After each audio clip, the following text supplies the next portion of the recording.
From Ben Askren to Anderson Silva, Jake Paul went through some truly tough fighters ever since he started his pro boxing career. But there were still a lot of people that doubted his abilities. Despite being undefeated, he was always accused of chickening out and not fighting actual boxers. And to an extent, that was true. With that, Paul finally scheduled a fight against a real boxer, Tommy Fury, the brother of one of the greatest boxers alive. And what happened next didn't really shock anyone. The boxing world was sent into an absolute frenzy when YouTube star turned boxer Jake Paul tasted the first defeat of his career, with all eyes on Riyadh, Saudi Arabia for the Diriyah Arena fight between Paul and Tommy Fury. There were plenty of skeptics questioning whether Fury could really keep up with the social media sensation, but in the end, it was Fury who emerged victorious after a split decision by judges that scored the fight 76-73 twice for Fury and 75-74 once for Paul. The winner by split decision, Tommy TNT.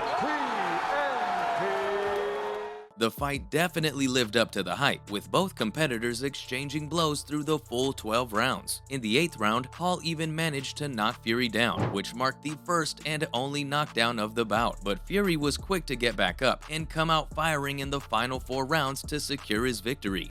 At this point, but you're doing the right thing.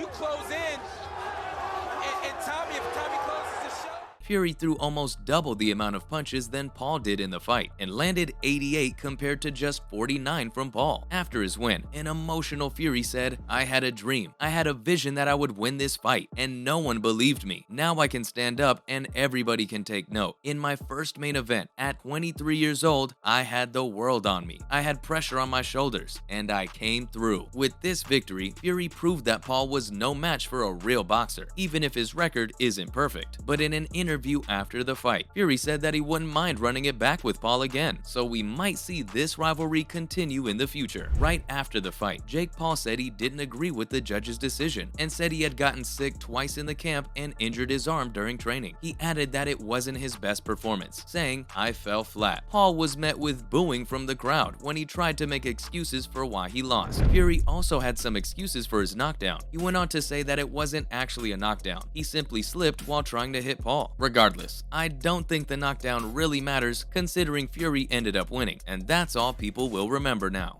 Jake Paul. 2 rounds in the books.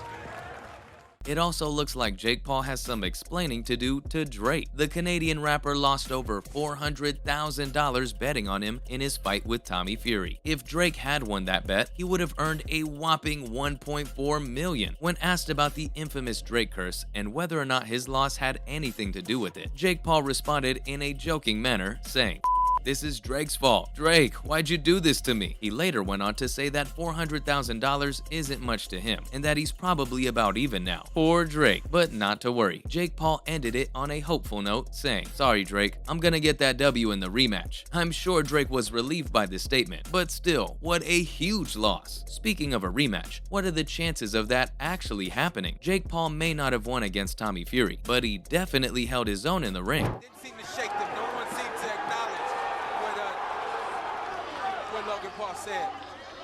His defense was decent, and his overhand right is a punch to be reckoned with. It's the shot that knocked Woodley out on his feet. For 8 rounds, Fury was able to stay away from it, mainly due to Paul's limited footwork. Still, Paul fought hard and kept Fury on the back foot for long stretches of the fight. You came to the ring with, you don't have a chance to use it, you settle down after you stabilize that weapon by continuing to use it. Something that was evident in the 7th round when he caught Fury coming in with a stiff jab. While it wasn't a clean knockdown, it gave Paul a chance to take the fight home. Unfortunately, it wasn't to be, and the judges favored Fury by a split decision. But Paul isn't disheartened. Rather, he took his loss in stride and spoke with respect of Fury for winning the fight. "All respect to Tommy," said Paul after the bout. He won, and given that Paul has a rematch clause in his contract, it looks like the Fury-Paul rivalry isn't going away anytime soon.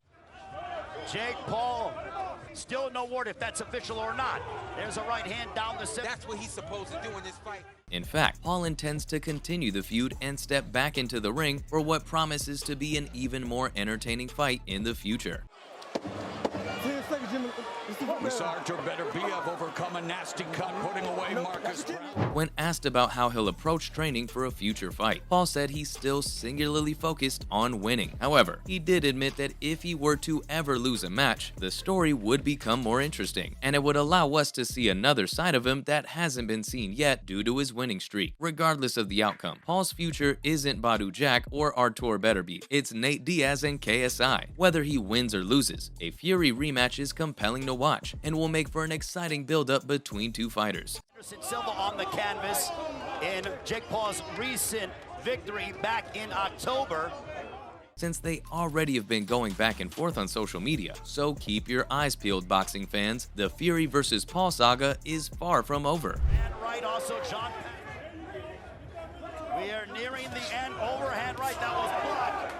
Many other fighters and boxers weighed in on Jake Paul's loss to Tommy Fury. KSI, who had previously been offered a fight with Jake Paul, instead chose Dylan Dennis. He took to Twitter to say that he would destroy both Jake Paul and Tommy Fury. Tyron Woodley also responded to the outcome of the fight. This fight were stopped because of the cut, they would go to the scorecards at this juncture.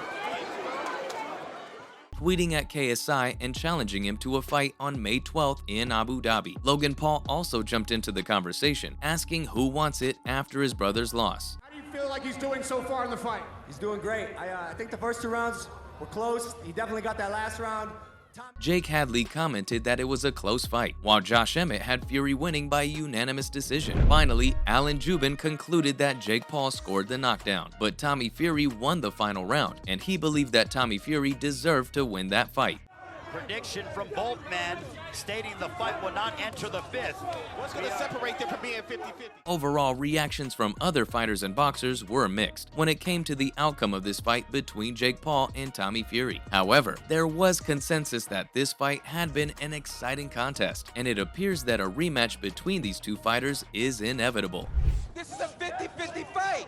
When you have a 50-50 fight, I don't disagree with what you're saying. By Jake Paul. So, was it a total L for Jake Paul? No. Jake Paul's loss to Tommy Fury wasn't even an embarrassment. In fact, his performance in the ring was quite impressive, with some analysts even saying that he won the fight. Paul held his own against Fury for 8 rounds and managed to put him in deep trouble for long stretches of the match.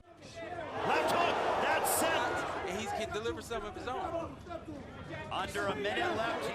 While this wasn't enough to take home the win, Paul remained composed after the fight and respected Fury for winning. He even kept his good-natured rivalry with Fury alive by mentioning the rematch clause in his contract. Overall, Paul didn't embarrass himself at all in this fight and showed that he is still a formidable fighter. He may have lost to Fury, but it won't be long before we see him back in the ring and continuing his journey towards becoming a boxing great. In the meantime, we can all look forward to the inevitable rematch between Paul and Fury. It's sure to be an even more explosive fight. Thanks for watching, and I'll see you next time.